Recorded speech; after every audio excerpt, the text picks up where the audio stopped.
বাংলাদেশিরা সৌদি আরব যায় শয়তানের ইডাইতাম পাত্তর দে যে শয়তানের দেখা জানা। আর আমরা বাংলাদেশের মধ্যে এই যে সিলেট একটা শহর, সিলেটের মধ্যে যে এই সাদা পাথরের যে জায়গাটা, কেন আমরা কত দূরের মানুষ যাই, আমরা গরিব মানুষ, আমরা তত টিয়া পয়সা নাই।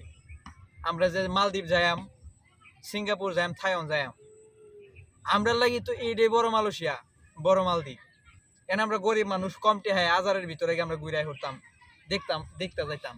এই যুগালিও গল তোর আগেও কামলা আসলে এখন কামলই থাকবে, আরা জীবন কামলই থাকবে। অবৈধ বেড়াইনদের সাথে যায় আগে তোর এই যুগালিরা মানে যুগালি দিছস, যুগালি দেওয়া তোর ফাফের কিছু না। এই যে দেখ, এই কামটা যারা করছে এরা কিন্তু এরা নিজের এলাকার মানুষ, এটা কিন্তু অন্য থানার মানুষ করছে না। আমি যে ইয়োর কথা কইতাছি, কোম্পানিগঞ্জ সাদা পাথরের যে জায়গাটা, এই জায়গাটা তো অনেক সুন্দর। এনে আমরা যাইতাম, ঘুরতাম, আমরা বন্ধু বান্ধব অনেকে গেছে, ভাবছিলাম আমি আগামীতে যাইম কিছু হাত লইয়া। ওখান যাইবার আগে যুগালি সব শেষ করে দিছ। তোরা মানুষের কাতারে ফরস, অমানুষের গোষ্ঠী। সৌদি আরবে মানুষের যা শয়তানের উদ্দেশ্যে ফাতর ছুড়ে, কিন্তু এই শয়তানের দেখা যায় না। আর বাংলাদেশের শয়তানেরা ফাতর গায়ালা, কি এক গজবে কথা, সর্বনাশ। পাওয়ারে যাইবার আগে তোর এত পাওয়ার, পাথর শুদ্ধ মেরে দিছ। আগামী তো বোঝা যাইতেছে যে মানুষের যে ঘরের টিন আছে, ঘরের টিনও গাইবে, যদি দায়রলা ঘর দায়ের ফাঁকও গায়ে লাগবে। তোরা মারাত্মক রে ভাই।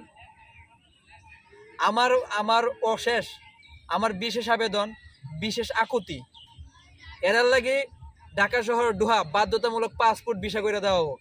এরার পাসপোর্ট ভিসা ছাড়া ঢাকা শহর ঢুকবার লাগে দেওয়া যেত না। এরা যদি ঢাকা শহর যদি পাসপোর্ট ভিসা ছাড়া ঢুকে যায় তাকারে, কোন সময় এরা ঢাকা শহর লুট করে যে লুয়ে হরে, এরকম এও নাই।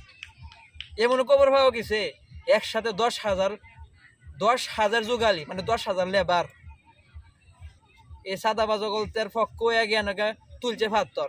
এরা হারামির গোষ্ঠী। তোরা তো এই দেশের মানুষ, এই এলাকার মানুষ হই, এনে তো আর অন্যান্য জেলার মানুষে গেছে না এই যোগালি দিত। আবার মানবতার অনেক ফেরিওয়ালা সাজতেছে, বিভিন্ন ভিডিও ছাড়তেছে, বিভিন্ন ওই ফটো ছাড়তেছে যে গরিবের নৌকা ভাঙ্গি দিতেছে। এই হারামিরা নৌকা ভাঙতো না কি করবো?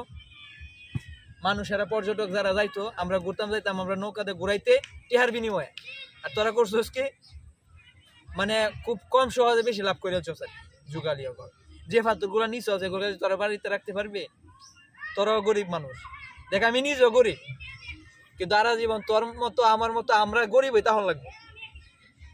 জীবনে উঞ্চস সুরের বাড়ি রাজপ্রাসাদ, সুরের বাড়ি সুরের মতনই তাহে, যতই চুরি হোক সারা জীবন দেখবে ফহিনীর মতোই থাকবো। হ্যাঁ, তবে আবার যারা আবার পলিটিক্যাল থিফ, মানে পলিটিক্যাল সুর, এরার বিষয় আলাদা।